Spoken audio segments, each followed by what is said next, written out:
para ipagdiwang ang kasal ng kanilang mga kaibigan.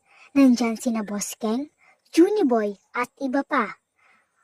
At ganun din ang mga influencers, makikita rin sa kasal sina Zainab Harake, Donalyn Bartolome at iba pang sikat na YouTube influencer.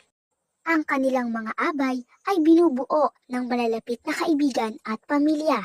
Ang maid of honor ay ang best friend ni V na si Patricia na kilala ng karamihan bilang isang supportive na kaibigan.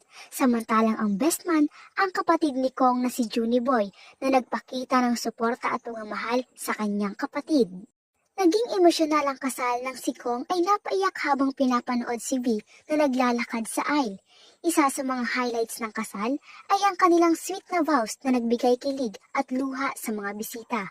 Nagkaroon din ng masayang resepsyon kung saan nag-enjoy ang lahat ng mga performances at heartfelt speeches.